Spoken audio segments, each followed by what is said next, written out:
Okay, I call this meeting to order.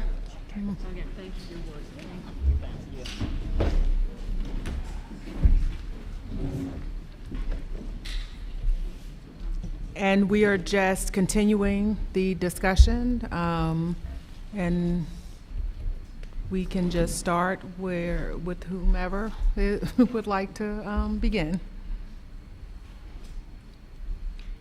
I guess I could. So my question is this.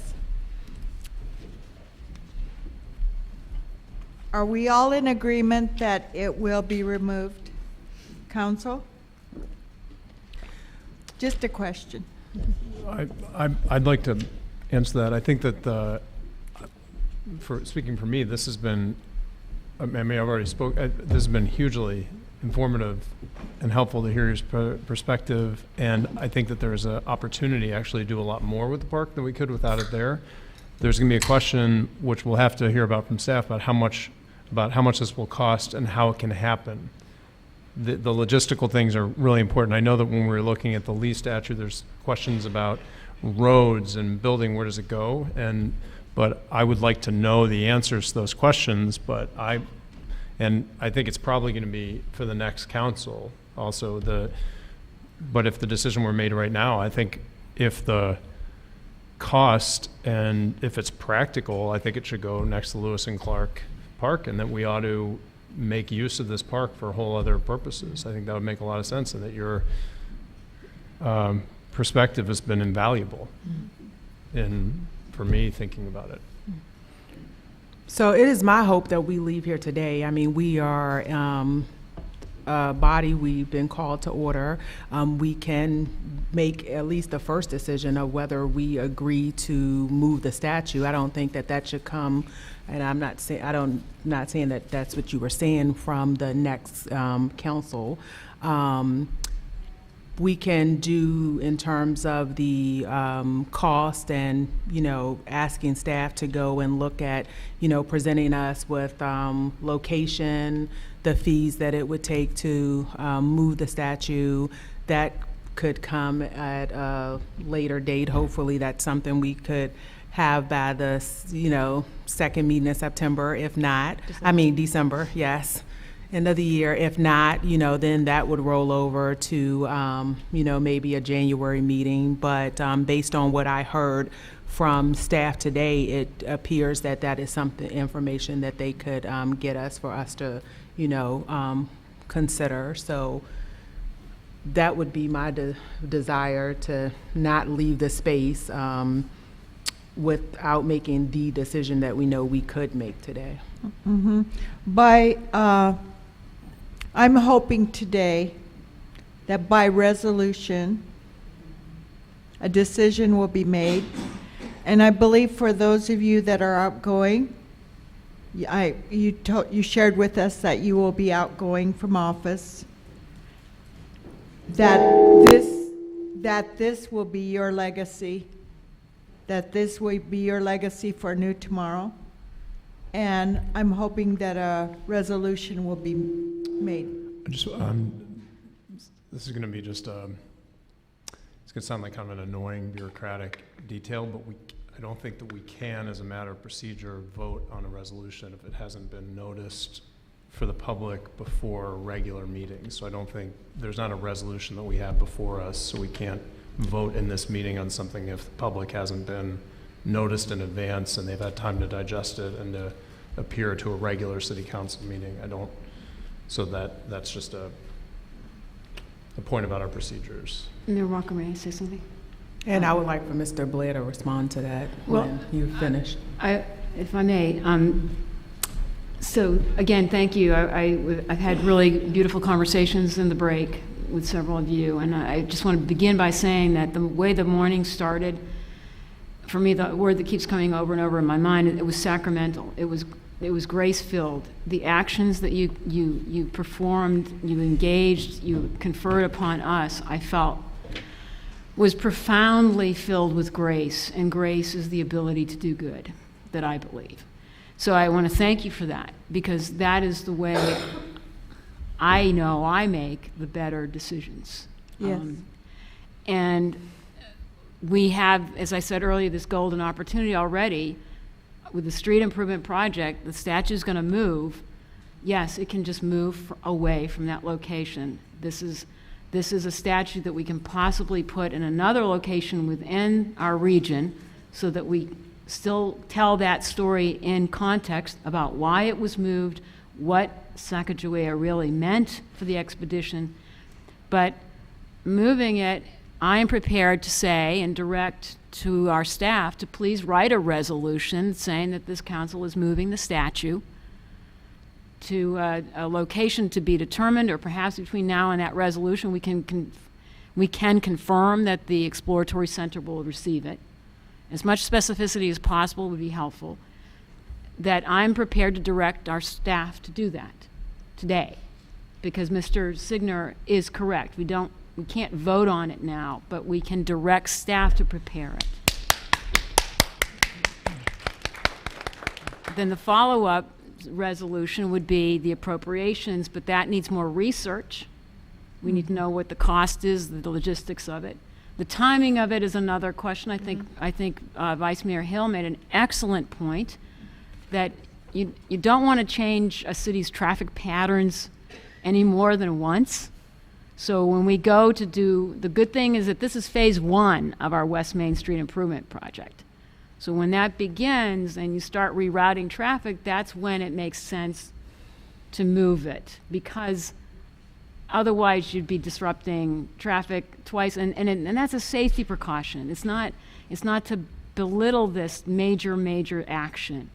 It's just that it's a safety precaution. So I just wanted to assure you that there will be action involved, that just the timing, I think, matters. The cost, it gives us more time to raise the money to move the statue, know where it's going to go. But we can, I believe, direct and get a resolution before we leave office where we have made the resolution and memorialize it, institutionalize it, that we're moving the statue.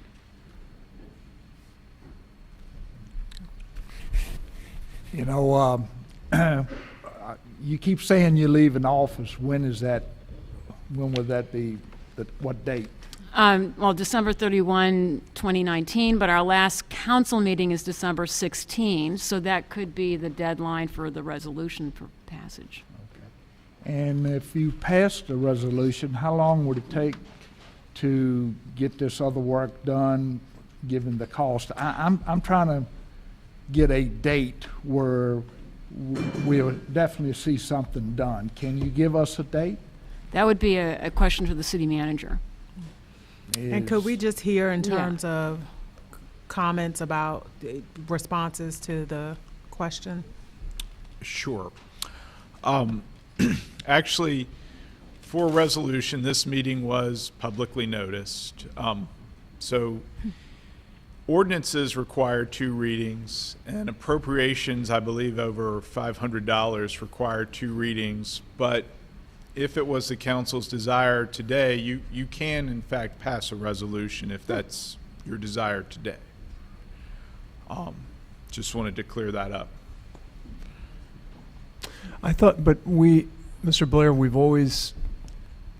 our practice is to have resolutions in advance so the public can digest them and prepare responses. We don't have a resolution. I mean, so you're saying we could do it, but Sure. That's not our. Sure. I mean, if that were the case, practice, then we could just write resolutions every meeting and not put them in the packet. Correct. I mean, to your point, certainly there has not been a written resolution as of now. Now, if you wish for staff to compose one, we can. But in terms of legality versus practice, legality, you could pass a resolution today. Now, obviously not the appropriation or any ordinance change. Just out of curiosity, from what I understand, and it was televised in my area, that there was already a discussion on this and time for the public to think about it. And I believe it was this past fall. Today it's November, right? November 15th. Weeks and weeks and weeks. And so I'm just wondering how much more time we are going to have the public think and think and think some more. I think your public, from what I've been reading on the internet, have already been thinking about this. And so how much more time do we need the public to think about this? Or how much more time are you considering? That's all I'm asking. But Ms. Abramson, what's hard about that is last time we talked about this was in June of this year, and I specifically referred to the email that you sent us on the dais when we made the decision where you asked us to keep the statue in place, and you wrote us that I think when the statue is replaced where it stands, it should be celebrated with the same togetherness. And I firmly believe this will erase what the world witnessed in Charlottesville's recent events of disharmony and division. I referred to what you asked us to think about when this last came up, and the public heard that. So now that your position has changed, which is fine, and it's impacting me, our public deserves to have a little bit of time to digest on that. But I think I made a clarification. Well, but today. But the Yes. last time this came Okay. up, the last time All this right. came up, this made a big impact on me. I actually referred to your email in arguing for your point that you told us, which is that the statue should stay. Because So- I was one of the ones 10 years ago that we had to accommodate it. So, yes. Yeah, I'm just saying that the last time we Yes. talked about this made a big impact on Okay. us. So All right. But I guess I'm just anticipating a change as soon as we can. yeah, I agree. I agree. Was there a question that Dr. Richardson was going to answer? Timeline? I'd like to make a quick comment here. I want to see that statue removed as soon as possible. That's my recommendation. We can talk about this, and it can still be up there, and it'll be the next generation addressing this. I took notes here earlier today that there was discussion and input from the community already, and there was response to the community. And therefore, my understanding as I was watching TV this morning that the community was invited to attend this meeting to discuss this matter and express their opinion. I traveled all the way across the country to address this issue. My sister and I wrote that comment on behalf of Sacagawea because of the image it portrayed. And I would like to see a resolution proposed today to remove that statue and all the other items that need to be addressed following the resolution today. And I forgot my other comment, but I would like to see that done today. And on behalf of my ancestor, our ancestor, and we've got recommendation from legal staff regarding this matter. We've got comments from representatives from the various individuals from Charlottesville that have interest in this. There was recommendation to remove the statue to a location of a historical type museum. There was discussion of that. I would like to see that as a second phase. Oh, and the third thing is that I think feasibly, it would be best to, again, take this opportunity to remove that statue due to costs. People are discussing costs and concerned about costs. This would be most cost effective. And just to move forward with this today. Thank you.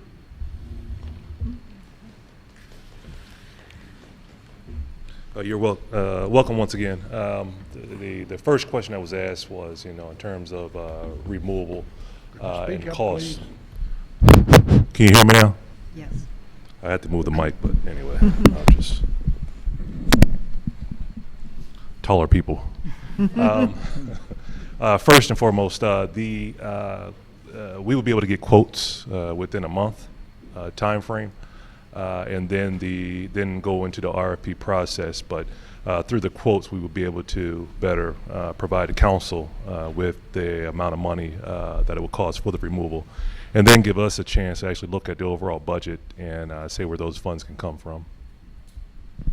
And then the question about the timeline for when the actual phase one, where the area that we're discussing is already planned to be disrupted versus. Yeah, and I'm going to turn it over to Paul. Paul, in terms of the time frame that we are, in terms of phase one.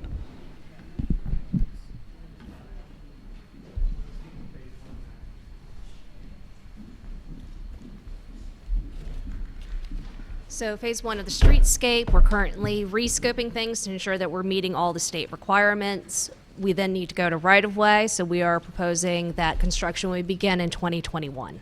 2021. Probably in the later part of the year. I have a question, Paul.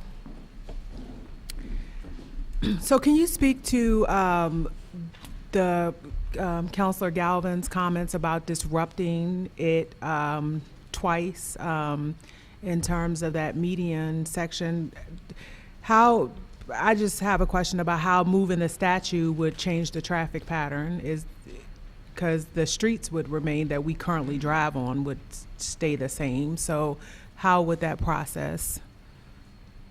So Is it just best practice, or is it something that's impossible, is what I'm asking? So I guess just to get clarification, are you speaking of removing the statue and leaving the island?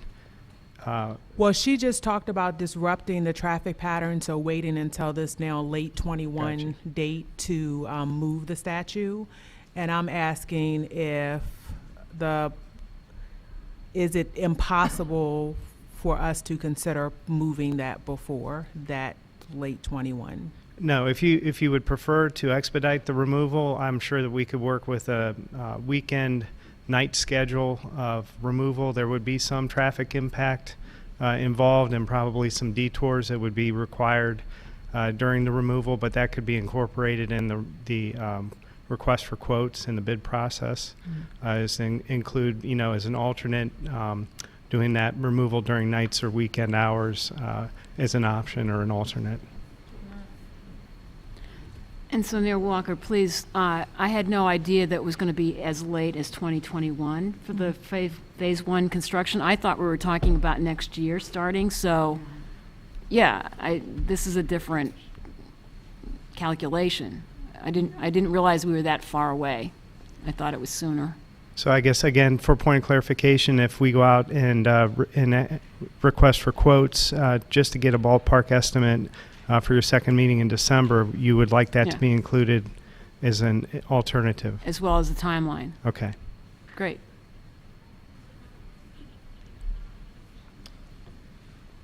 And my apologies, I'm going to have to go because of this professional conflict I have, but I really appreciate you all coming. I hope that you weren't misled to think that we don't even have one of our colleagues here today, but we do make decisions on things like this with resolutions that come in meetings. I think that there is support. I'm certainly planning on being supportive of relocating. I just think we need to do it in the way that we do our you know, these actions. So thank you all. I'm really grateful that you chose to come and. And I share want to your discuss that further with the perspective council members that's left, and hopefully our other colleague will be able to make it. Okay. Okay, thank you very much. Thank you. All right, Thank so you all we, very much. Thank you. we are going to break for lunch. And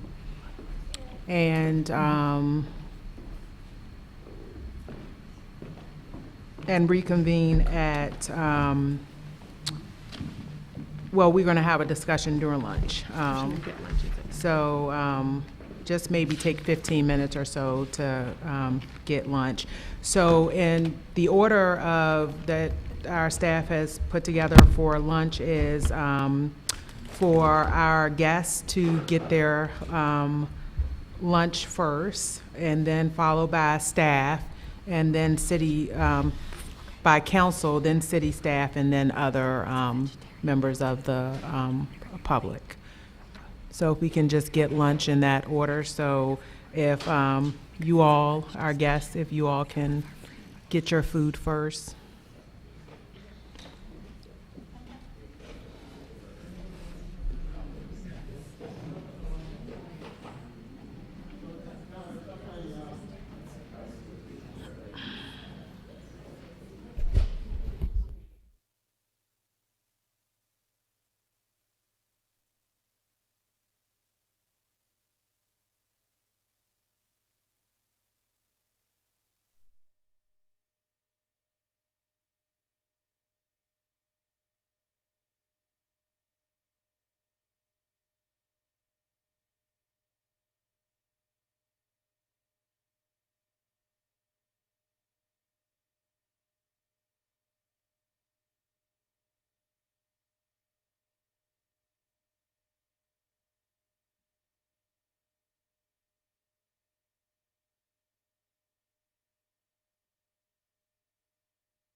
going to be working on their government affairs, so I'm going to be working with legislation, the organization. So we're trying to push them to understand that you've got to look at space as architects of affordable housing, education, and climate change. We have expertise that covers all of those areas, and now that we've got a member assembly, that's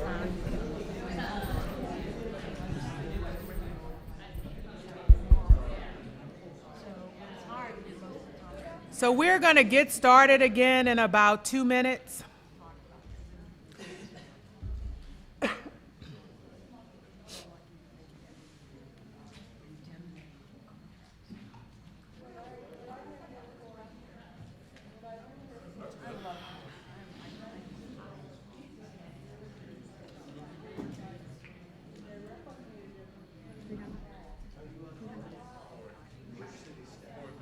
Oh, Claiborne, yeah. I missed I would like him too. Wes, did you give Joe Biden my phone number? Okay.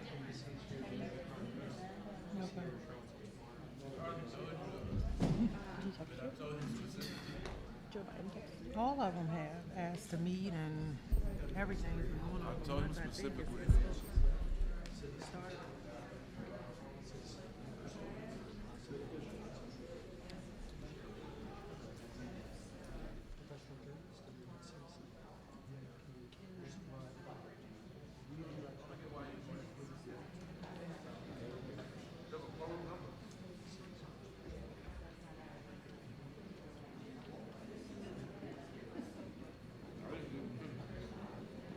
I told him that specifically. I told everybody I spoke to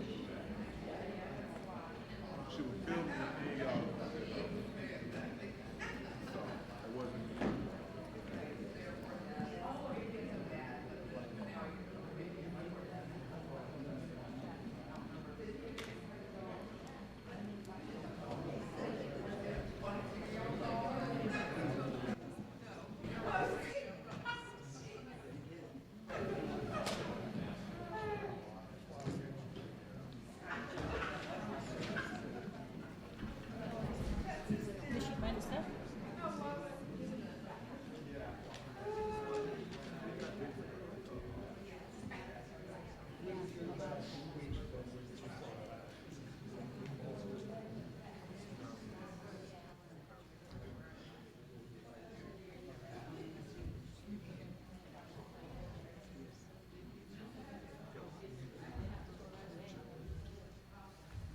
All right, we're going to get started.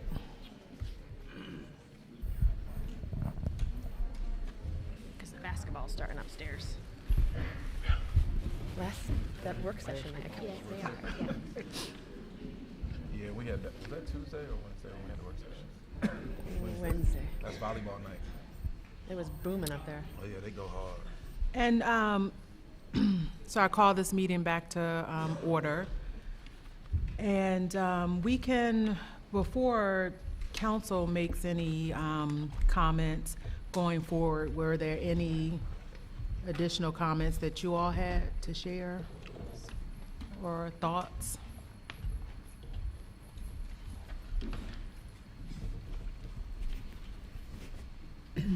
Again, as we're starting this afternoon session, I'd like to say that I'm very grateful for everyone that's here. And in the Native world, we believe that everyone that is here is meant to be here. To make this great historical decision and to leave a legacy for future generations to come. Some of us, when we go through these things, we see it as just simple things we have to do in life, but in reality, for us as Native people, this is a great moment, and this will go down. This is a moment that you are making a decision that's going to change the lives of people. You're going to change the minds of young people who walk back and forth at that university. Maybe this is why Virginia Indians do not have recognition in the way that they should. Maybe this is why Virginia Indians do not have a curriculum resource for students from the area to know about tribes. Maybe this is why it does not legitimize Native people. Maybe as these young people walk back and forth, and as they go out into the world to become congressmen, as they go out into the world to become teachers, it impacts their view, their perspective, and their expectations of Native people. Native people in Virginia need no longer to be invisible. Once this image is removed, and once it is out of sight, it'll bring a growth to a people. And like the mayor said, when we make a decision, and when we make it in behalf of others, we are actually doing it for all. And so today, we're going to make history. And once they do what they need to do in front of each and every one of us today, I would like to conduct a Alumni Shoshone ceremony. It is called Na'arun. And so I would like to see what's going to take place here. So I turn it back over to you as our leaders. I would like to say a final word. I will say a final word regarding this. On behalf of Sacagawea and for all Native people, not just the Agaidika, but the Monacan and the different tribes throughout the United States, but I'd like to read this that I wrote. Teach them the truth about the first Americans.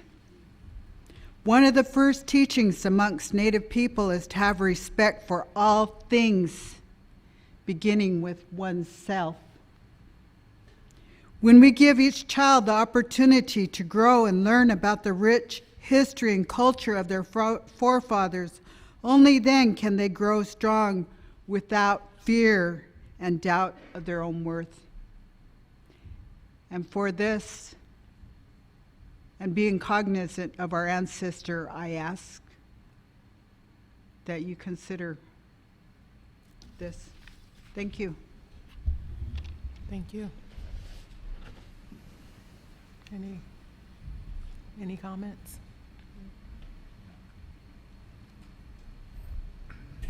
Well, on behalf of the Monacan people, before we had our meal, I was sitting here and I was thinking, another meeting with nothing done. But then you passed out this resolution, and that shows me that, you know, the people here in Charlottesville that are in the government are willing to step up and do something. And, you know, I hope we will never have to come to another meeting like this, still talking about removal of the statue. If this is done and done the way it's written, I think everybody will be happy, and this will be a historic moment, not only for the Native people in this country, but also for the people here in Charlottesville. Thank you all, and I think we all are willing to work together to get this done, so thank you. Thank you, Chief.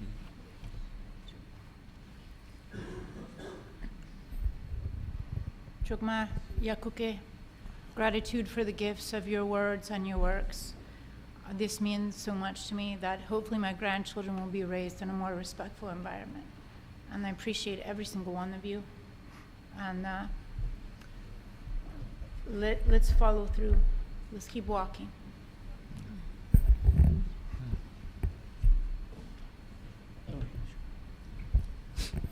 Yeah. Yeah, thank you for drafting the resolution, Ms. Mayor. Also, hello to Dr. Bellamy. I'd like to, it's good to see you here. Yes, sir. And also, I did want to say thank you to the Monacan people, the Monacan Nation, and Chief Branham. They've, you know, we're living our lives. We're trying to do our best.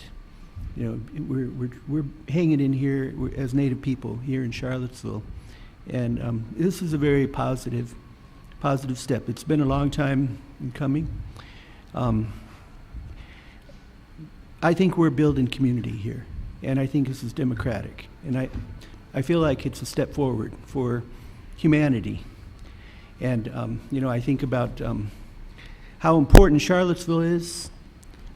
You know, historically, for the United States, you know, it's the home of 3 presidents, the home of Lewis and Clark, and you know, other historic luminaries that have built this country. And but then I think about Thomas Jefferson and his notes on the state of Virginia, where he makes comments about American Indians. But in his notes on the state of Virginia, and in the section of his comments are in under flora and fauna. You know, so there's the reality of the legacy of this city and what kind of country, what kind of mentality it's promoted. And I think we're getting to a place where we're facing that and being able to be honest about it and take steps forward as, you know, with dignity and respect. And our work isn't done. It's not, I have to say, there is another statue that we have to deal with, but it's not, it's another Indian nation that we're going to be inviting, who are depicted. And it's a statue owned by the University of Virginia, which celebrates George Rogers Clark, who was the eldest brother of William Clark. And it shows him basically attacking a Native American family. And we believe they're Shawnee. And it's right on the corner of the university. And Oh, my goodness. that's just the backdrop. You know, I'm sorry to tell you that, because, you know, that's another body that will, you know, hopefully we'll have a meeting like this with the Shawnee representatives, and we'll hear from them. But this is a great example. I'm really happy about it, and I hope it, you know, we see it through. And thank you. Thank you. When I was a little girl, one of my grandpa's story time. One of my grandpas asked me, how do you stand really close to someone when you're very different from them, without saying ugly things or taking things from them, without kicking them or hitting them? And I knew, as you do, that you don't have to have an answer when you're talking to grandparents. You can say, I don't know. I wanted to have time to give a good answer, and I knew he would respect that. It was very rare for my grandfather ever to say an answer to a question, only he just gave me more questions. But this time, he started to answer this, and he continued to answer for several years. And the first thing he said to me is, ever you're going to meet, you both have to be walking toward one another. And so I practiced this on the playground for several years, just trying to get someone's attention who looked different from me, and smiling at them, walking, get them to walk to me too. But when they got there, I would say, hi. And they would say, what? And I would be like, do you eat spaghetti? You know, anything different that I can, you know, and it was annoying to a lot of people, actually. But as my grandfather and I talked about this again, he says, how do you stand really close to someone when you're very different, without kicking them or hitting them, without taking things from one another, without saying ugly things? And I said, well, first, you both have to be walking toward one another, or else you will never meet. And he says, Chokma, good, this is right. And then he asked me, and then when you meet them, then what do you do? And I said, I've been working that out, you know. Sometimes they get mad at you, you know, they walk away. And sometimes you follow them, they get more mad, you know, or they won't come toward you at all. And I continue to try smiling and gifting and every kind of thing I can think, sharing food, anything, you know. My grandfather said, once you have come to meet together, you have both been walking toward one another, the next thing to think, and you learn in school this thing, you are all the same. And so you look for something that you're in common. Well, I can't tell you that we are not all the same. And we look for something in common with one another, then we will not resolve conflict. Because this is where we have peace, how we are the same, what we have in common. Yes? That's not what my grandfather said. Instead, he said, this was when you come to find out how it is that you're different. You come to understand your differentness. This was more information. So I go back to the playground for several years and practicing this, and even in high school practicing this. I got a little better, you know? Now I know what I'm looking for.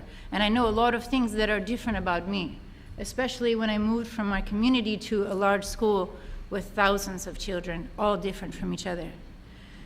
And as we talked about this again, and he said, Grace, how do you stand very close to someone when you're very different from them, without hitting each other, without kicking and taking things from one another, without saying ugly things? And I said, first, you have to be walking toward one another. And then when you come to meet, you come to understand your differentness. And he said, yes, Chukma. And then, yeah, wow, I don't know, you know. And my grandfather says, you have at this moment to come to understand how their differentness is for them. He said nothing to me about how I can explain to them my better way, and this is how I do it, and let's talk about this, and when we find something that we're the same. No, he said, you come to understand how their differentness is for them, yeah? And only then, when you can understand how someone's differentness is for them, then you can come close to respecting that person, to having honor for them, not for how you're the same. And I see Charlottesville trying to do this. I see people walking toward each other in the streets. I see them talking about how they're different, and I'm very hopeful.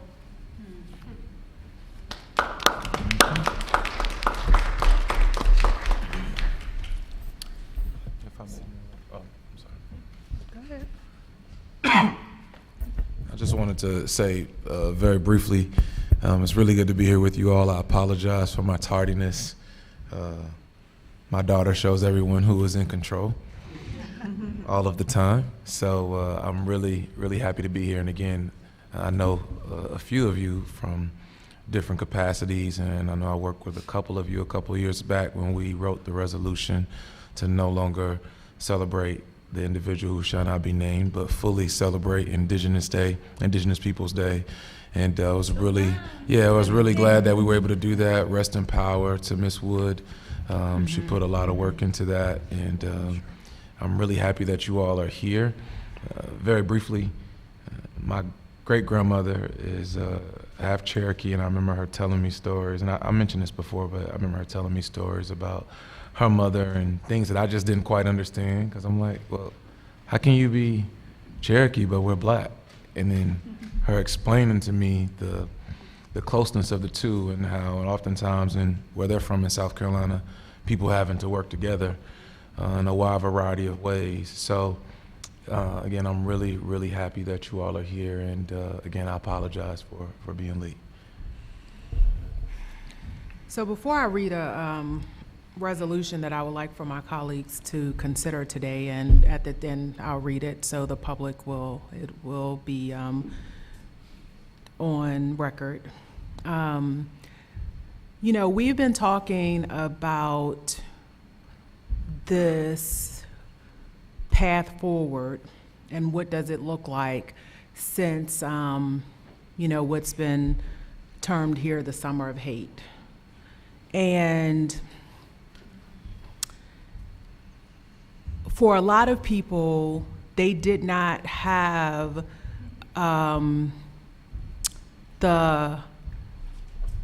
there wasn't the possibility of them only being reminded of their day-to-day existence and because of that summer. They lived it every day, and they faced it every day of trying to survive in a country that they didn't feel like citizens in, that they didn't feel honored, didn't feel respected in. And I often try to weigh, especially in this new role that I am as a city official, weigh the feelings of individuals who did not have the daily struggle of trying to survive in a place where they had been constantly told they didn't matter, they didn't belong. And I think when I hear any conversation, if I read anything that reminds me that there is a person going through the same thing that I know that generations of people within my family has experienced, it hits home in a way that isn't patient, that doesn't allow for us to come out of this with a timeline that's comfortable or to leave it to future generations. At some point, the thing that I've been trying to tell people every conversation I've had in this role and just how I lived my life before I was in this role was that you have to be bold and audacious, and it may be very uncomfortable. And I've always known that to be alive and sacrificing yourself by living untruths is already death. Yes. And you may limit the impact you have on the world because someone may decide that you shouldn't be here because of the truths you speak. But deciding to, no matter what the consequences are, that to live fully for me meant to live in truth and to discover that. And that would be uncomfortable and it wouldn't be anything patient about that, which is a challenge for people to understand the sense of urgency that a lot of people want to make decisions from that have been negatively affected in the past. Both whether we're talking about tribes from the East or the West, you all understand by lived experience, by those testimonies that have been passed down through generations, how your people were destroyed, right? That there was never an intention to survive, to be here today, to tell the stories of your ancestors. And anyone who carries the weight of being the people to carry those stories forward and to make an impact in terms of turning the tide on how those stories are told to the public in the future, that's very heavy, heavy work. But for me, it means only two things. You stay in the sin of the untruths. You live a very, you live in the lie that prevents you from truly living, or you are, you're bold and audacious and you're able to use the breaths in your body, the knowledge that you have, and help change the course of our world. And we're not talking about just that statute or just a decision. You're talking about reimagining a world that shouldn't be the way it is. And how do you go back to the moment where that started changing and changing it for the future? Those are the kind of decisions that we're making today. While history will always be there, how do you reshape something into something new and more beautiful and truly welcoming, and where there's true unification without, one, the acknowledgement of how things were so wrong and the willingness to move forward. And when you're in positions of power, not to request that the individuals who have been affected are the ones that show you grace by waiting longer for the change.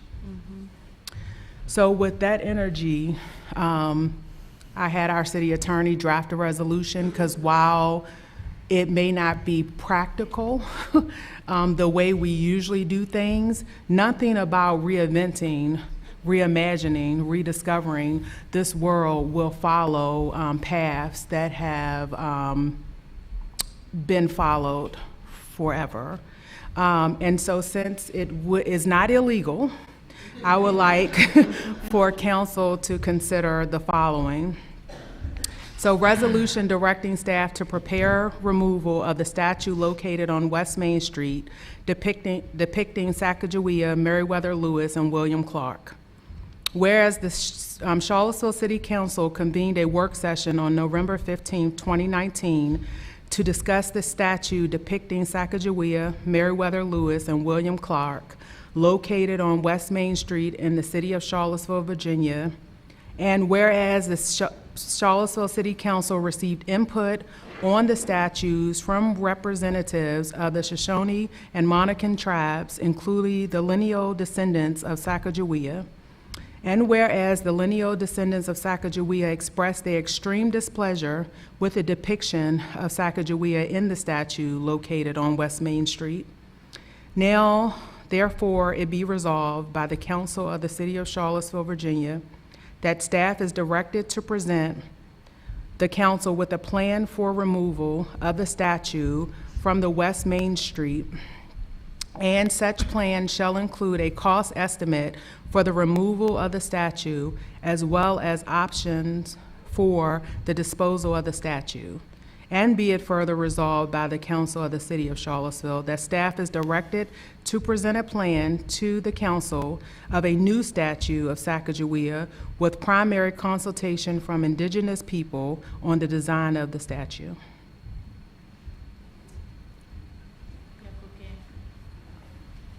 Before there can be any discussion, there has to be a second, so I'll second that motion. Was it a motion? Somebody else would have to. Oh, okay, you're right, because the mayor can't. So, so move for the resolution as presented by Mayor Walker. For discussion? Yeah. I'll second it for discussion. Oh, and then I think whoever has to makes the motion is to. Well, I'll say, Mayor Walker, I didn't think about it like that. I'm glad you put it in that regard. I agree. This isn't normally how we operate in terms of bringing forth resolutions and then voting on them the same day.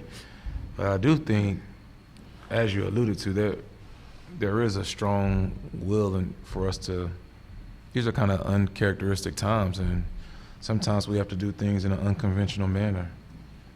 And I think just reading the resolution, it doesn't say that we're moving it today. The resolution actually says in the fourth paragraph that the council will direct staff to present the council with a plan for the removal of the statue. So I think that should provide my colleagues, I'm hoping that'll provide my colleagues with some assurance that we're not moving too fast. We're just asking for staff to bring back a plan. Yeah, That's kind of how I see it. Yeah, I'm pretty confident that we're all in support of this resolution. I think it was more of a matter of procedure, was the question. I would say that the last section around the scope of what a future plan may look like, I'm interested in what some of the folks around the table feel, because I know that there was some discussion earlier around using that space that will be created in this current statute's absence, to do something even maybe more, more comprehensive. And so I don't want to be too prescriptive, or at the same time, maybe we should be more comprehensive in how that language is. And that's my main concern with doing stuff like this on the fly, is that, there is some discussion here, I think, that's worth having on that part specifically. Yeah, I would agree with that, but I think that the way it's written is broad enough to allow for several different groups and several different people to provide their input, because even in the last paragraph, it reads that staff is directed to present a plan to the council of a new statute with primary consultation from the indigenous people on the design of the statute. So literally, we'll be receiving the information from folks who have been most affected, and they'll be driving the scope of how the statute will look, and specifically in terms of bringing back forth a plan to the council. So I think, we still will be hearing directly from them, and in that regard, we're asking for a plan. We're asking for their permission and their guidance. So if we removed new statute, if we take out of Sacagawea and just put new statute with primary consultation, so that, again, the main focus of this whole discussion, that they will be included, is that better? Yeah, I'm not opposed to having even that language. I just know that we have our local groups, and I want to make sure that their voices are going to be heard through this process, and that they have some representation, that it's not super narrowly focused, is my main concern. Yeah, well, they both fall under the indigenous peoples. No, right. I mean, just in terms So of just the language everybody around will- the statute being. Did you have thoughts? Do you want to specifically add Virginia tribes wording? Virginia tribe consult with indigenous peoples, Virginia tribes and the family of Sacagawea? Is that what you're suggesting? I'm trying not to. No, I'm just wanting to make sure that everyone's comfortable this is comprehensive enough so that that future plan is not so It's not prescriptive Well- on one specific. It looks like the terminology, indigenous means. I mean the Sacagawea reference, because that's Oh, one specific reference to the Oh. context of the statute, whereas I anticipate there might be others that will be part of that plan in terms of represented beyond just. I think you opened it up when you said consultation from indigenous people. I think we understood it as being open to all of us, right? Well, I was just thinking about the one statue, and, we, would like to be a part of it, but, Yeah. It's y'all's people. And, we will be as much a part of that as you would like for us to be. We're here in support of what you want to have, take place today and down the road. And, I know there's other statutes that will probably have some work to be done to them, but I think we can cross that bridge when it gets here. But, the reason we're here today is to work with our brothers out west and get that done. Well, thank you for that clarification, because I know Yes, I earlier we had understand discussed exactly that there what might be a more comprehensive look at how we could do multiple things to kind of tell a Well, broader story of the history, and both you locally could put another and. sentence in here stating what you want to do, for other statutes, if you want to add a sentence to that. But you leave it quite open, which is good. Yeah. Just the terminology indigenous, it's very inclusive of all Right. No, native. yes. I agree. But, we don't want anybody to feel like we're coming in here and trying to take over, because it's their ancestors, they're native people just like we are, so if they're happy, we're gonna be happy. So as far as indigenous people, Right. it We could do be that. Monica Nation, Virginia tribes, I think it's pretty general. but that's what it would, Right. Just keep it general, and then it allows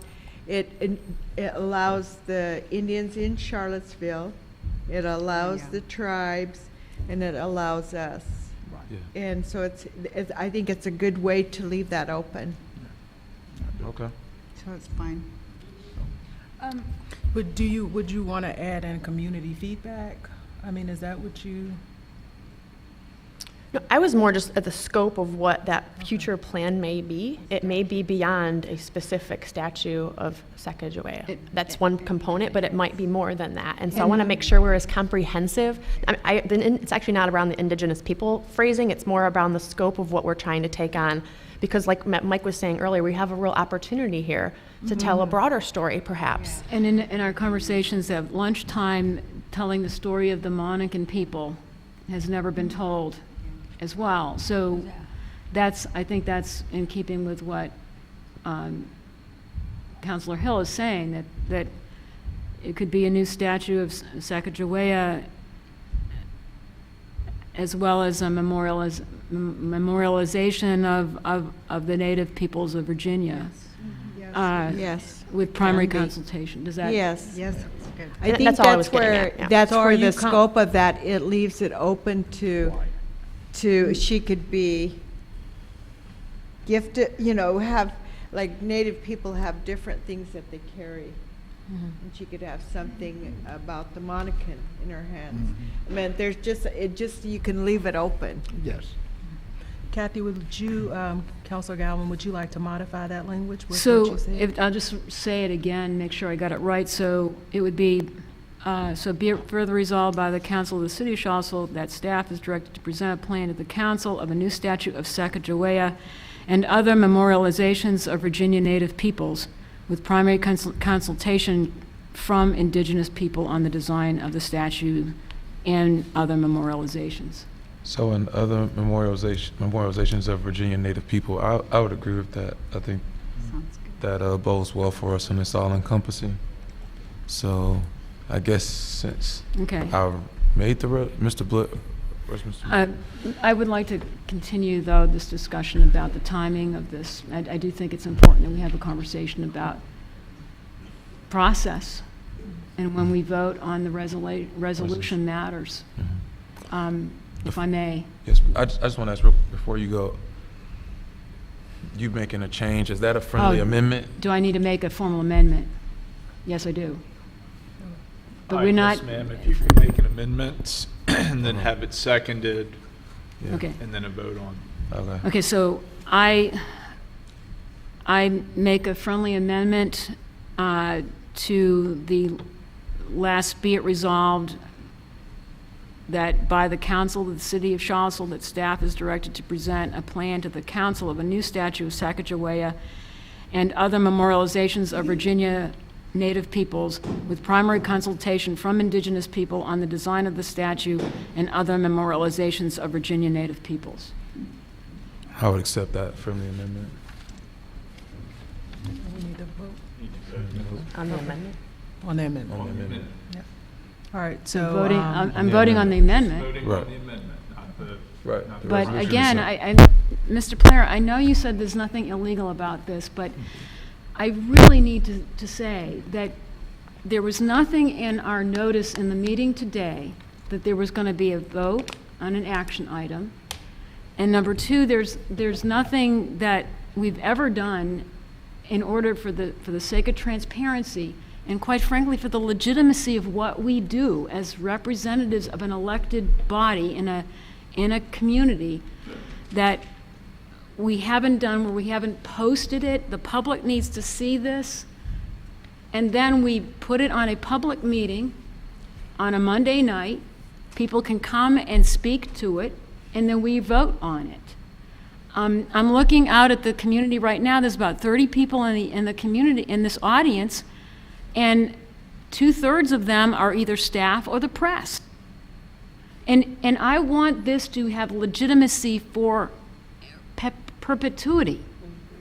It can't at all be tainted in any way that looks like this was done without public notice. And so to me, I would love to have this be on our next meeting or posted meeting, I guess December 2nd. It's too late to post it for this coming Monday, or is it?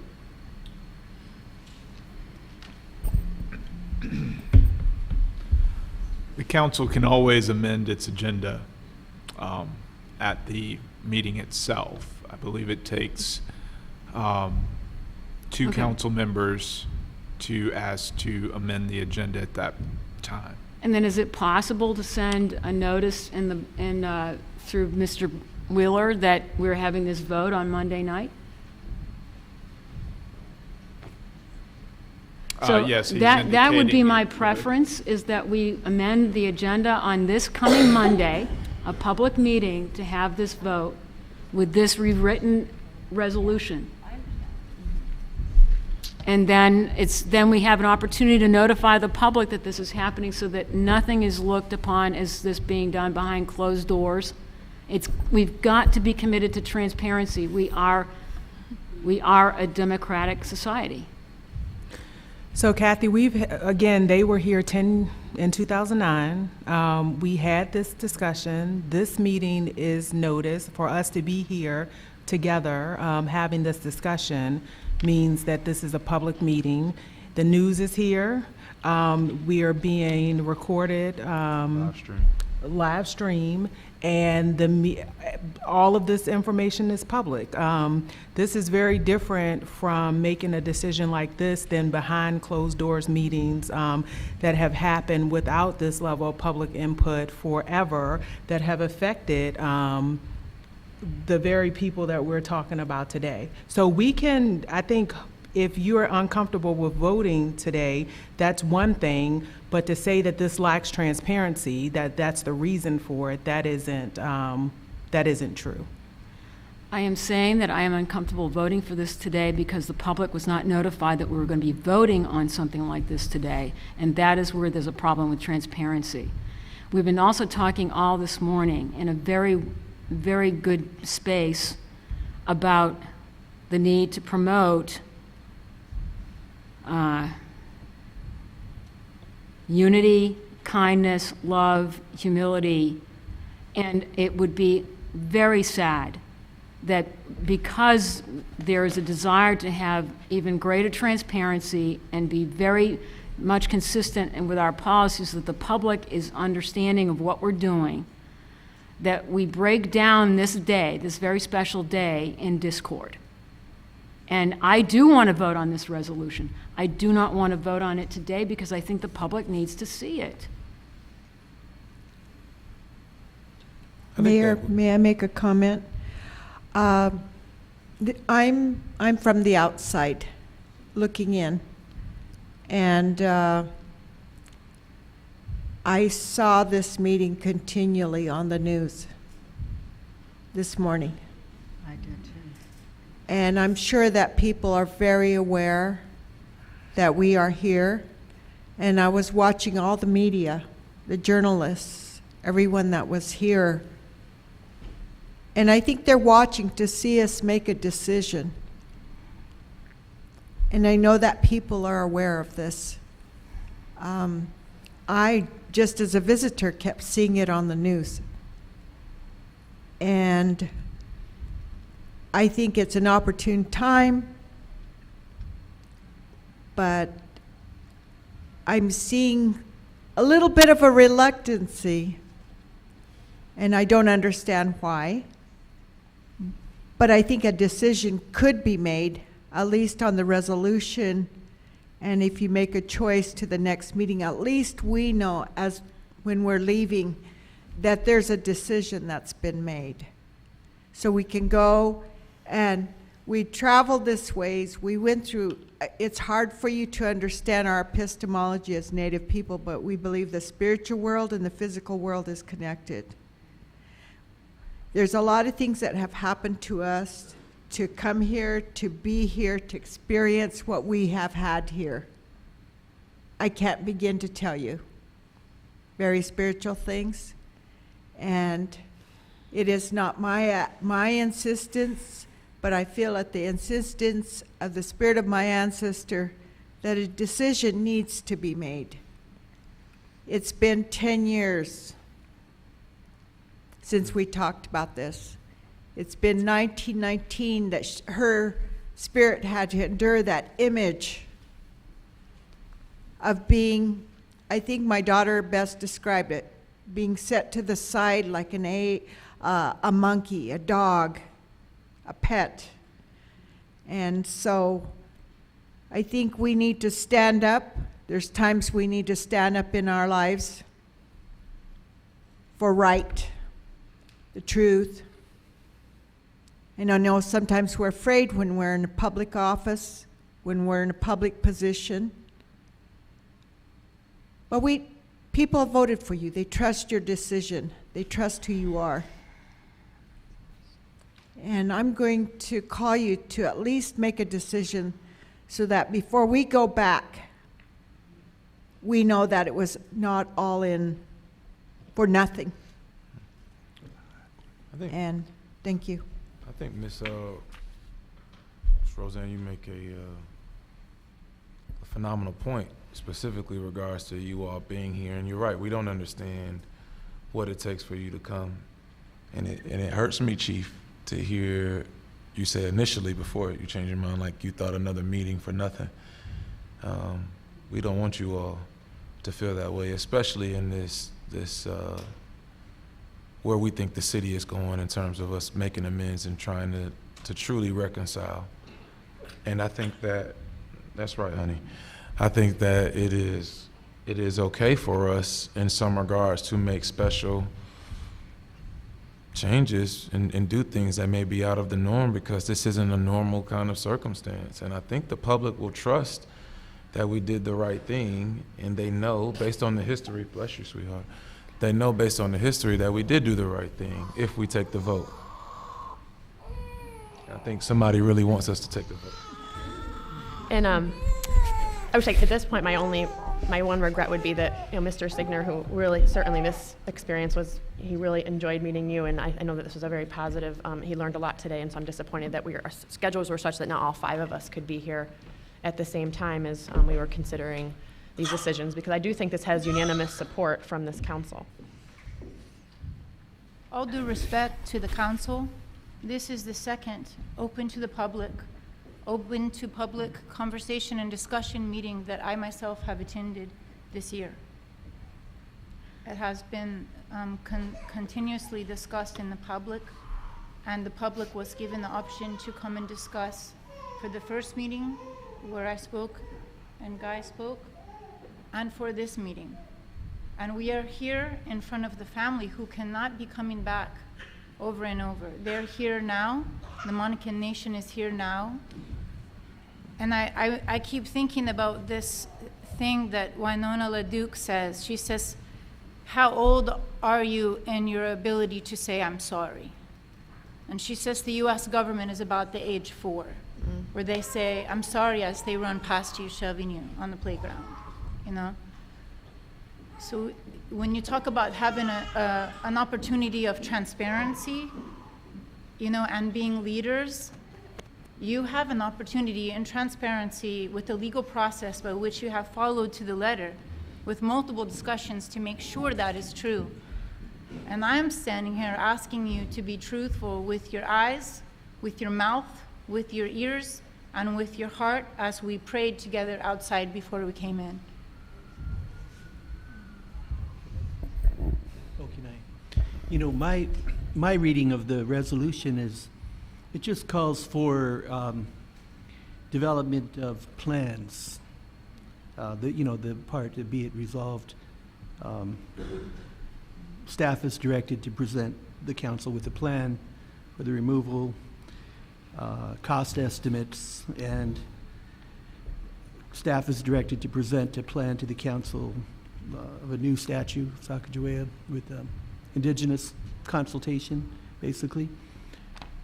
Is that really, a foregone conclusion that it's going to happen? I mean, it's something substantive, but it's just putting together a plan and cost estimates. That's all it is. It's not the kind of thing that I think you'd be subjected to, criticism that you acted on behalf of the public without their input. Especially given, all the input that we had plenty of time. So I basically disagree with the way it's being characterized. I think putting together a plan is just that's all it is. Later, I think there'll have to be other action taken. And it may be a different council that has to do it. But I think giving them, unless I'm incorrect, that putting together a plan is, much more than I No, think it is. You're correct. It's just asking for a plan. Yeah. For I staff mean, I to think there are bring back. two things, right? We are deciding to remove, and then we're asking for the plan for what that looks like and the timeline that's on. But I think everybody's agreed that they want it moved. Well, that's just it. Everyone is in agreement about having it moved. So I'm wanting to make sure that we do follow the process so that we are as inclusive with our community as possible. Is there a fear So- that we won't vote on this? Is that the fear? No, so I have two questions. The first question is, we know the feedback we got from the community just a few months ago. And I can pull up some of those letters now, but it was all people who thought that the statue did not represent Sacagawea the way that the family has expressed, for the most part, and who thought that it should stay in place.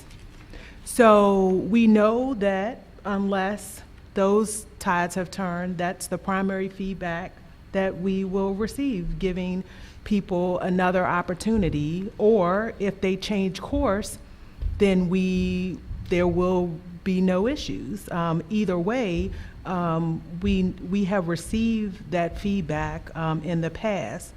The second thing I'll ask council to consider is we're talking about formalities when we've covered our bases in terms of, legally according to our city attorney. And then it's just back to the comment that I made about there will be no kind of paved road for this path that we're on. You're gonna walk through, probably some swamps, you're gonna walk on rocks, you're gonna walk on some dirt roads, you're gonna walk on some untrodden paths. And so it's important to understand that not everything is going to be able to be as is. If we're not breaking any rules legally, rules that other primarily men put in place, we can change those. And we're not even changing anything, we're still following what is the letter of the law according to our attorney. And I just ask us to consider what I think the family or anyone who has spent over a decade not just doing this work with us, but how many years that they've been doing this work, probably their entire lives. I would just say, what does ending what happened this morning as starting out with openness and grace and reflection, giving them the ultimate gift, which would be us saying that a statue, after they've traveled around the world and done work on behalf of their ancestors, the statue that they have described as the worst that they've ever seen, that we have made the commitment to removing it. So Mayor Walker, I would like to offer this idea, because the pain and anguish has been heard. There is 100% commitment to remove the statue. We are representatives of a community of 49,000 people. There are responsibilities associated with that. So, Mr. Blair, can we, if there is some, I don't know what act, the act today, can we also do the act on Monday? We need to have this on a public meeting where there's agenda, where it's been identified as an action item. And is it a matter of just Hold on just a sec. how can we Hold do on that? just a sec, please.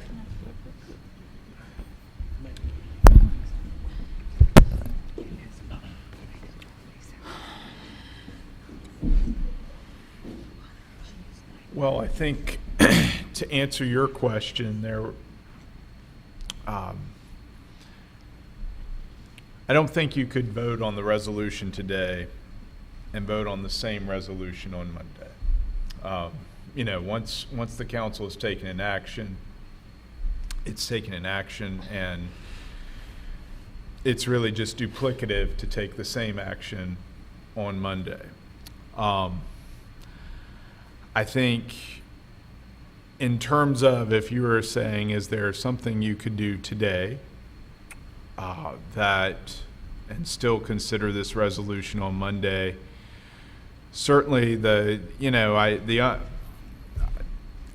isn't done in local government. I mean, I've heard of things such as the sense of the Senate in the United States Senate. I suppose you could have a motion that the sense of the council is to move the statues and then have this as a action item on Monday. But again, that's frankly not done in local government law. I mean, it's like I said, the U.S. Senate does things like that from time to time. They'll have a sense of the Senate resolution of some sort. But well, Mr. Blair, to that point, I yes. appreciate the feedback, and Ms. Galvin, I appreciate the feedback as well, but technically we already have a motion on the table that's been presented as well as second, so I would like to call the question, and if that doesn't pass, let's explore other items or other methods. But I mean, to a certain extent, I'm not going to say we're pontificating, quote unquote, but there's a motion that's already on the table. So can we deal with that one and then see what happens next? Well, first, we do need to take a vote on the friendly amendment for the amendment first before Okay. that. Okay. So Yeah, and my struggle is I want us to be in a position where we have a unanimous decision on this, because I believe it is a unanimous decision. That's why I'm just struggling and wanting to be open to hearing the perspectives, because I believe that we have 5 counselors who want to support this. So we know Councilor Signer supports it. That can definitely be notated in the notes. Like it's not necessarily. Oh no, I'm just saying in general. I mean, I want to be in a Yeah. position where counselor, all of us are comfortable with But not supporting it. Not everything's going to be clean. I think we all agree with it, but in the immediate, can we vote on the friendly amendment? Yeah. So I will accept, as I made the motion, I accept Councilor Galvin's friendly amendment. All right. I think you have to call the question. Yeah. Is there a second? Or a for second. Oh, that? second. That's Yes. what I was waiting for. Sorry. Okay. Okay. All in favor? Aye. Aye. Aye.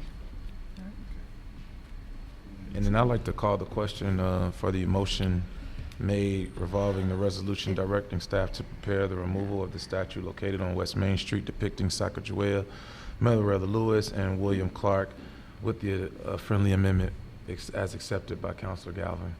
Second. And just before we vote, can we, because we didn't hear from the public yet, before we may go, would you like us to? I would like to hear from the public. First? Yes. Okay.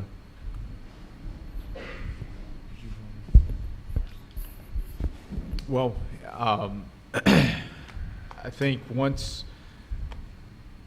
there has been a motion, it's been seconded, now there's the discussion to- among the counselors. I think what you could do is if you'd like, I think if somebody would like to make a motion to suspend the rules and have a second, and the suspension of the rules would be to allow public comment before the vote. I would like to make a motion to suspend the rules to allow for public comment. Second. All right. All in favor? Aye. Aye. Hi, good afternoon. My name is Virginia Hill, and thank you for coming all this way, and thank you all for being here. It's very important to me to hear the voices of the people who started, been here, whose blood has been here on this land that we call the United States of America. I had a question because I guess I don't understand why you would call a meeting if you feel you can't make a decision. And I appreciate Mayor Walker saying that there are times that it is important to move forward. And that time is now. We do not have time to wait. I don't know why I am the way I am, but from the time I was a child and saw that statue, I didn't like it. And it made me feel awful. Because as a young person growing up with the history of this country, I could see through the historical lies. In 4th grade, I saw a picture of an indigenous person. I grew up in Virginia Beach, where all of this started, where people first came in to the Chesapeake Bay. Of course, it happened before that, obviously, but where this current making of this country kind of began with Jamestown. And the picture in my 4th grade history book was a Native American person kneeling down, showing them how to put corn in the ground to fertilize, fish in the ground to fertilize their corn. And those people were called savages. I didn't understand that. So really, I just have a question, and that is, I don't go to city council meetings. This is my first one, so I apologize that I'm not taking more interest in this before, but I guess I'd like to know, what is it that you called this meeting for, if not to make a decision today? And why would we wait until Monday? I'm sorry, I found out about this, and I don't pay close attention to the news or the newspaper. My sister said, I think you'd be interested in this.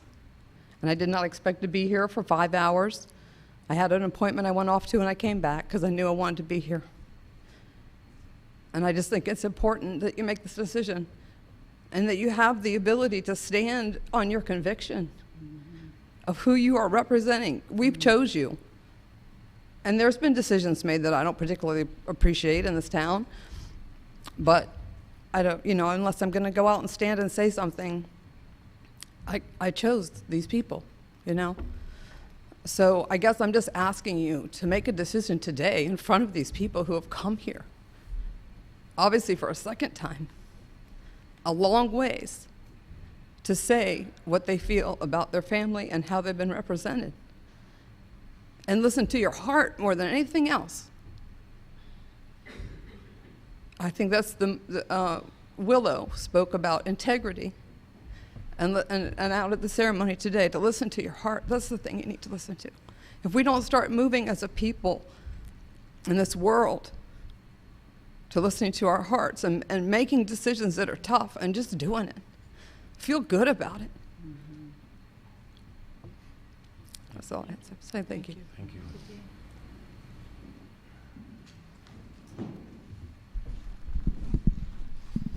Osio Negara, Zaktagudoa Chichalagi. That is to say, hello, everyone. My name is Zach. I am a citizen of the Cherokee Nation. I grew up in Virginia Beach because I was raised by my grandparents, and my grandfather was a senior chief in the United States Navy. He was a sonar tech. But I was born in Oklahoma, the land where my ancestors were forcefully removed under the policy of Andrew Jackson, and then the president after him, whose name I'm forgetting at the moment.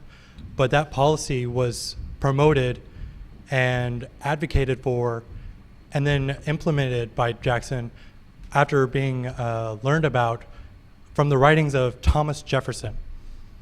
Thomas Jefferson is a huge figure in the politics of Charlottesville and the history of Charlottesville. This is where he established his residence with Monticello. This is where he established the University of Virginia, where I now study. And I almost did not apply to the University of Virginia. It was an excellent school, and there was a great opportunity. I knew from policies that were in place that I would have a good opportunity for financial aid that would make it affordable for me to attend college here. I almost did not apply because the first thing I saw when I came here was the statue of George Rogers Clark, and the second statue I saw was not the one of Lee or of Stonewall Jackson. It was the statue of Lewis and Clark and this is how I described it the first time I saw it, Sacagawea cowering beneath the white overlords. And that's how it is portrayed. And I wanted to read you some statistics. These are from the National Congress of American Indians, one of the foremost policy groups advocating for Native Americans. It is an organization that is a joint operation of hundreds of tribes within the United States. More than 4 in 5 American Indian and Alaskan Native women will experience violence in her lifetime. More than half will experience sexual violence in her lifetime. Nearly half have been stalked in her lifetime. Native women are 1.7, that's nearly twice as likely as white women to have experienced violence in the past year. And in some areas, they are 10 times more likely to be murdered. It is not an exaggeration, nor is it an understatement to say that the portrayal of Native women as being subject to white men is a direct correlation with how Native women are treated in this country, and why there's an epidemic of Native women, of indigenous women being murdered and going missing on Native land. There's not 1 square inch of dirt in Native land, which we are on at this very moment. We are in the land of the Monacan Nation. There's not 1 square inch of Native land on which a Native person should feel uncomfortable. There's not one image where the descendants of that Native person should feel uncomfortable and feel uneasy and feel sick looking at it. No descendant should have to hide the image of their ancestor from their own children. This was a public meeting, and when I walked in, there may be empty seats now, but when I walked in at 9 a.m. this morning, I had to search for a seat, and somebody had to say, those seats over there that are reserved for staff, we have everybody here, it's okay to sit there. Those were the only seats available when I walked in. So to say this was somehow hidden from the public is a complete mischaracterization. I also have here before me the meeting notice, which includes from 1:32 p.m. wrap up and finalizing steps moving forward. If that is not a declaration of intent to establish a procedure for moving forward, I don't know what is. And if the resolution before you today is not laying out those steps, I don't know what is. What does established steps moving forward look like if it is not a vote on a resolution on how we plan to move forward? There's no allocation here. No one can accuse you of not giving sufficient notice. We have been told by council that it is in order. It is within the rules and constitution bylaws to go forward with a vote on a resolution as long as we are not allocating a certain amount of funds and as long as certain other conditions are met. And with those conditions in consideration, they have drafted the resolution before you today. So it is not only in order, but it is imperative for the thousands, nay, millions of Native women who have died at the hands of men like Lewis and Clark, George Rogers Clark, Thomas Jefferson. The policies implemented by those men, and not all of them were bad actors. As we have heard, Lewis and Clark have established a friendship with Sacagawea, and that must also be remembered and respected. But some of the policies that their expedition brought about led to the death and the displacement and the oppression of millions of Native people. It was because of the exploration that in part, Indian removal was possible. Because had the Louisiana Purchase not taken place, and had the exploration not taken place, there would not have been no land to remove the Cherokee, the Chickasaw, the Choctaw, the Muskogee Creek Nation, and the Seminole Nation, and some of the other smaller tribes that were removed between 1835 on. Those people would not have anywhere to have been removed to. So it was through Meriwether Lewis and Mr. Clark, it was through their expedition that was possible. So how long? We have been waiting 200 years for justice. This statute has been up for 100 years now. How much longer must Native people wait for justice to be enacted? When I look at that statute as a Native person, I see that I am not welcome here. I am not wanted. I should not exist in this place because this is a place of white supremacy. And my ancestors were not welcome here. They were forced to walk over 1,000 miles. My great-great-great-great-grandmother died shortly after arriving in Indian Territory. I have stories of my ancestors struggling to survive. And it is through allotment that millions of acres of Indian land was stripped from tribal control. How much longer should we have to wait? We have been on this continent for tens of thousands of years. We should not have to wait until Monday for a simple resolution, just establishing a plan. It has been duly noticed to the public that there was going to be a discussion. It has been noticed to the public that there was going to be a plan enacted. It is, like I said, it is not only in order, but it is imperative that we act today as much as possible. Thank you. Thank you.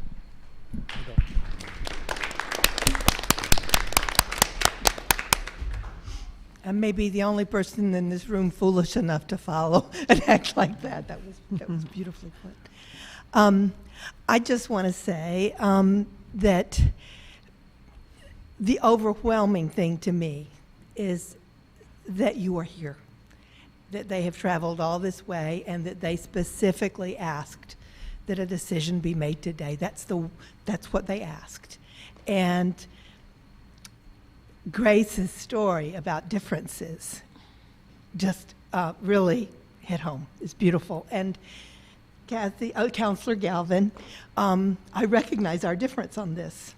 And it's a tough one. But I have been paying attention to council meetings for years.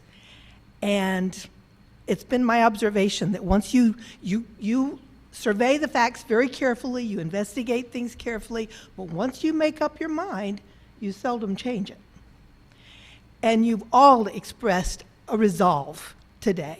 I thought I heard you express a resolve that you want to do this, that you want to move the statue. And what is a resolution? It's an expression of resolve. That's just a formal expression of something you've already said. I can't imagine anything that can happen between today and Monday, anything that anybody could say to you that would change your mind. And I can imagine that you will have unhappy constituents if you agree to this resolution today. But they're going to be unhappy if you agree to it Monday. It just gives them another excuse if you do it today. That's all. Thank you. Hi, I'm Susan Manasian. In 31 years of ordained ministry, there have been many times when I have needed to make the pastoral care decision over doctrine. I understood this to be a public meeting. And what I have learned over time in asking questions is that there have been many opportunities for people to have conversations about this. I also come from a confessional church where confession in the United Church of Christ is almost like a sacrament because that's a part of telling truth, and that leads to healing. I want to also say that it sounds like I'm not a lawyer. I think maybe I should have gone to law school instead.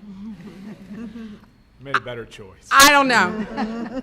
I almost want to say, wouldn't the Monacan nation have eminent domain and could make the decision without anybody else in this room? I want to say, have no fear.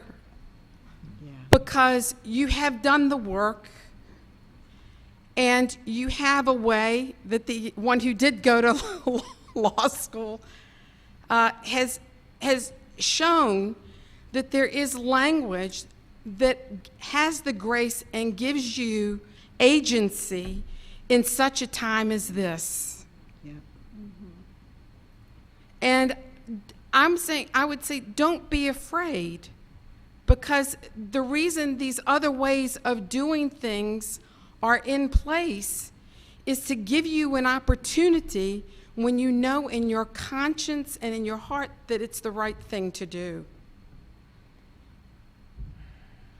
They're not really, I mean, it's not asking for anything that, in essence, you weren't, that from what I heard, you're going to do it anyway because of what you have in the plan. So in some ways, you kind of already have decided that it's got to move, all right? I mean, it's not going to stay in the same space anyway. It has to be moved for whatever it is you're going to do to happen anyway. And so you're just kind of reaffirming what you've already affirmed, I think, that's going to happen. Now, what happens after it's moved is something for you to discuss. On that note, I just want to say, I hope that you will not use this as an opportunity for a Heinz 57. This is not an opportunity to have a one-size-fits-all memorial. If you do that, then anyway, please don't do that. But I just want to say that if you are concerned about process, and God knows the past week, I've heard enough about process in this country. Don't let that, the process is in place. He's sitting right there and has come up with this in a way that allows you to do the right thing. I am glad that you care about this having legitimacy. I am glad that you care that the decisions that you make are good decisions of integrity and authenticity. I am glad that you think that way and want it to be that way. And nobody here is asking you to do it in any other way than that. This passage allows you to make the right decision. And if I expected you, in what I heard, to make a decision today, and I also heard that people made the journey expecting one today. And I know that they won't be able to come back. Thank you. Let them witness it. All right. Mayor Walker, can I make one more statement? Well, we're still in suspension. Oh. I'd like to make a motion that we unsuspend, or, yeah, that we come out of public comment and go back into the motion. Second. Aye. Yeah. All in favor? Aye. Aye. And I'd like to call the vote. May I make one comment? Oh, sure. I just, there seems to be a confusion that my concern about process is fear. It is not fear. I do think there is something to be concerned about when we break process too much. I think we are seeing that at the national level. When we break process and procedures for the sake of something or other, it can cause problems. However, there is the content. There is the process, and then there's the substance. And that's the two are before us today. And there's been compelling public statement. And in the scale that I'm looking at, the substance is clearly winning out. I will vote for this today. I have a concern about process. I think we always have to be aware of process, but I am saying now that the substance of the matter outweighs that concern about process, because we are indeed going out of process. And I would like to make sure that we still read this on Monday night in some way. If we change, not that we vote on it, but we need to make it to a broader audience what we did on this day. Is that legally? Absolutely.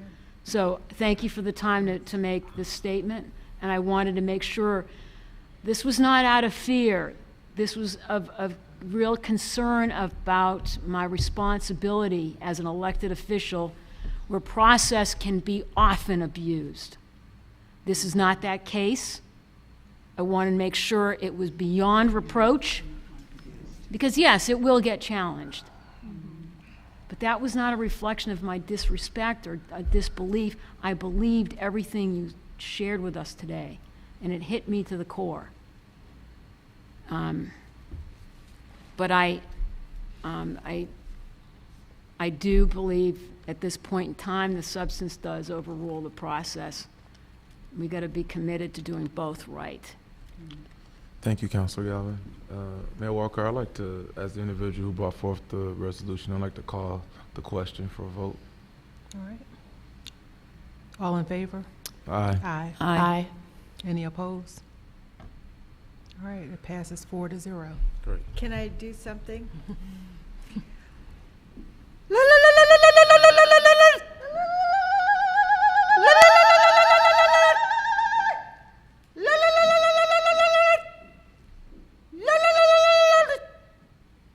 And in our traditional way, that's when we have victory. Oh, I'm still in that. And in our traditional way, we always come bearing gifts. And regardless of the situation, regardless if we're coming to battle.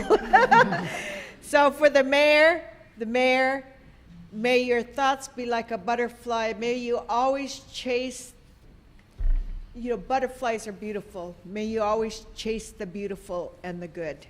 I give you this for your telephone to remind you that we were here. Thank you. Thank you. It's for your phone, pop socket. I got it. Okay, and for the gentleman that came late, I want you to make sure you sign every good thing, everything that's always good. Being Cherokee, Oseo, Salagi, we're going to ask that of you. All right, thank you.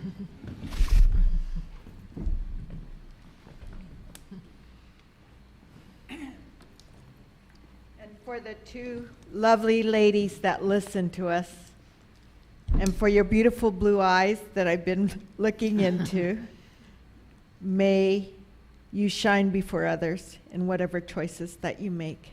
May your ears always hear the good things.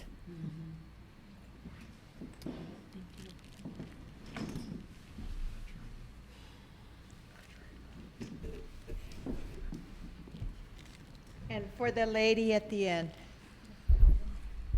I want to say I'm very proud of you today as a woman.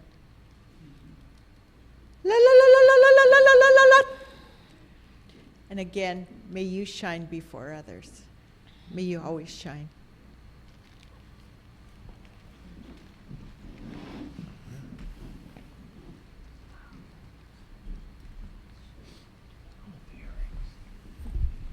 That Luluween, which is what we call it, some people, they call it Lili, depending on what tribe you're from. But really, what we do that is not only in victory, but in gratitude.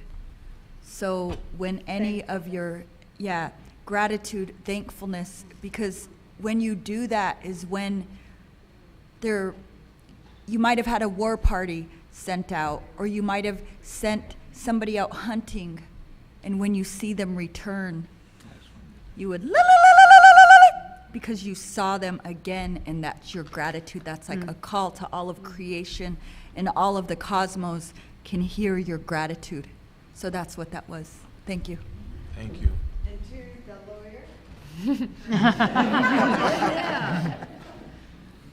There's great orators, and you orated perfectly with your paper. Can you come forward? We'd like to put a pin on you. You get pinned. He deserves a little holler and a little.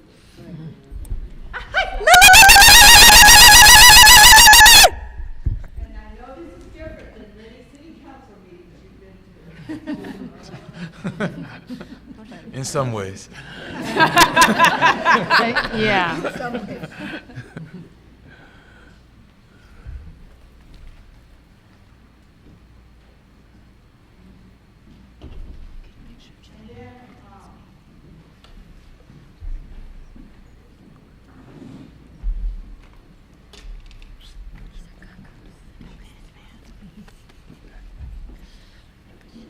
buffaloes helped us to survive.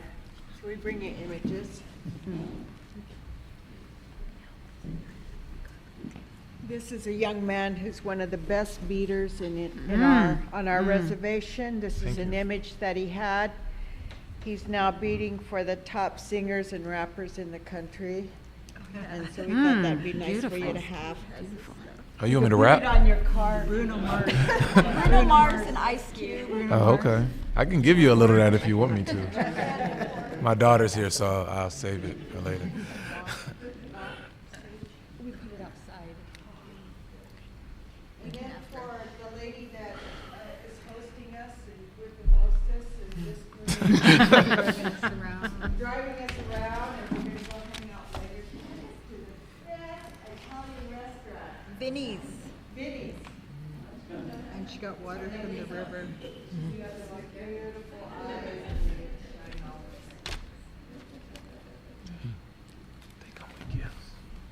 And then there's a beautiful lady, who we've been working with. I just love working with her. She's sitting right back there with the glasses. Yes. Oh. I'm wearing glasses. The secretary, the clerk, or Keena and Max? Secretary, clerk. both of them. I have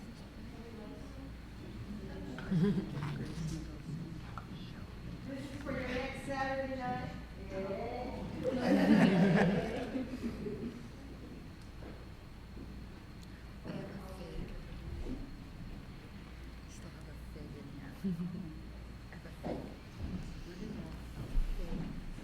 And for the Monacan ladies.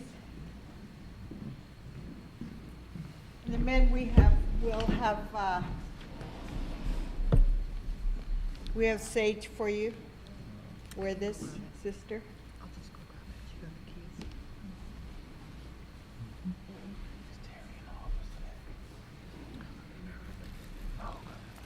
And for the gentleman, we have sage, but we'll give that to you.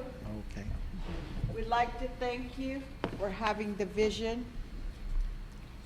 You led us on the war path in a good war for right and for justice for 10 years. Thank you. And Chief, lead, blessings, strength in your center, in all the four directions. May the Creator bless you with health, that your blood flows in a good way. Everything is good with your home and your heart. Everything around you. May you walk in peace and love, strength and wisdom. Thank you. Thank you. I would also Thank you. like to add, We also have some gifts for our guest. Sorry we don't have nothing for the rest of you because your family. is What? here. So, What? I was gonna bring him a bag of potatoes, but this is Idaho potato chips. I love potatoes, don't care how they are. Can we trade? I would just like to add that the decision that was made today, I would like to thank you from the bottom of my heart. For our ancestor, it was freedom. Freedom from being oppressed on that statue. That's the action you took. And for all the people, Indian people that have suffered, it's freeing us. And again, thank you. And we're looking forward to seeing that removed. Thank you.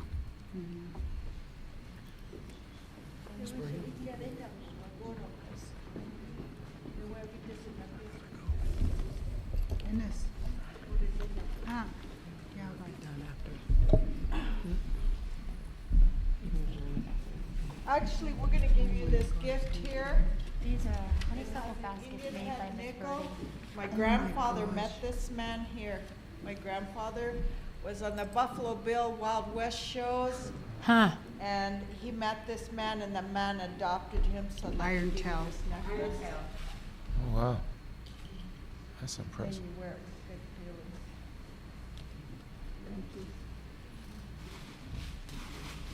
good feelings. These gifts that we're giving, the baskets. Oh. Honeysuckle, Miss Bird, and Oh, Miss Pat, wonderful. taught a lot of our young ladies to do that. Wow.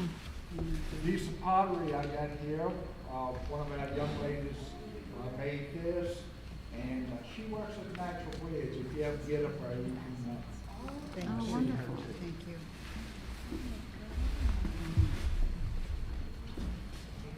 Miss Purdy's the one that Smart. Thank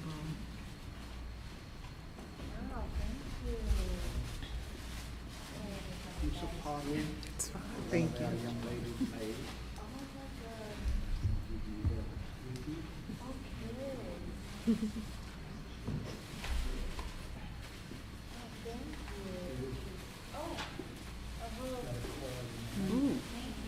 Zae. Zae.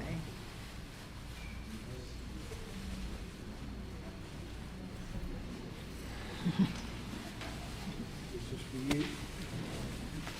Piece of pottery that one of our young ladies made. Beautiful. Thank you. What you're observing is our native tradition. This is our way. Giving. It's a giveaway. Mayor Walker. Giveaway is one of the first teachings. So, Mayor Walker, I'd like to request that all future presentations come with gifts. We have the Housing Authority, since it's recorded, the Housing Authority is presenting on Monday. Oh, so they're going to give us a gift? If they could bring forth gifts following today, that would be most appropriate.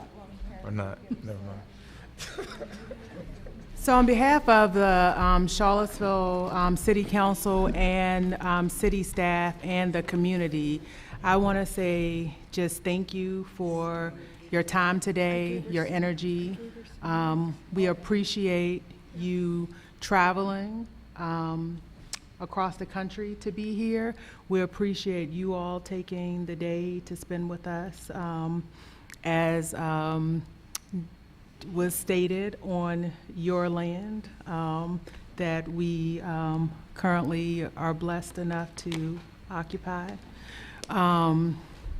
And I hope that we leave here today with peace. There is someone in the room who usually likes to, leave or start the day with a moment of silence, but I'm not going to have her lead a meditation today.